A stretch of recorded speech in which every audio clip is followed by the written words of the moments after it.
Hello everyone, welcome back to my new face blog. তখন যে ব্লগটা স্টার্ট করছি তখন কাছে কারখানায়, তা অনেক দিন পর তা ব্লগ করছি। ঠিক, এবার দিয়ে ব্লগই করব। ঠিক আছে, তখন অনেক সময় করা হয় না কাজের চাপে। ঠিক আছে, তার জন্য এখন কারখানায় আছি, জোরে জোরে গান বাজছিল বলে তাই একটু ভিডিওটা ভয়েস ওভার দিতে হচ্ছে। ঠিক আছে, ভেবেছিলাম লং ভিডিও বানাবো, কিন্তু লং ভিডিওটা হচ্ছে না। ঠিক আছে, সময় শর্ট, তার জন্য তাই একটু শর্ট বানালাম। ঠিক আছে, চলো এখন বাইরে বেরিয়ে গেছি, তাই এই দোকানে আসলাম। ভাই একটা সিম তুলছে, ওই যে আমার ভাই দাঁড়িয়ে আছে, তা ও সিমটা নেবে, তার জন্য আমি দাঁড়িয়ে আছি। দোকানের বক্সগুলো দেখো কি সুন্দর, ছোটো ছোটো বক্স। ঠিক আছে, আমি এরকম বক্স আছে আমার একটা, ব্যাটারি শেষ হয়ে যায়, এখানে মোবাইলও বিক্রি হয়, জিও।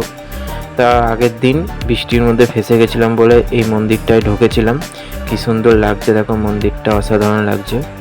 তা এখন এই মন্দিরটায় ঢুকে ঠাকুর দর্শন করলাম, এদিকে ভিডিওটাও বানিয়ে নিলাম। তা আমি ইনস্টাগ্রাম ফেসবুকে ভিডিওটা দিয়ে দিয়েছি, সবাই দেখে নিয়েছো। তা এখন এরকমই, চলো টাটা। তোমরা প্লিজ সাপোর্ট করো, সাবস্ক্রাইব করো, আর কমেন্ট লাইক যেন করা হয়। চলো টাটা।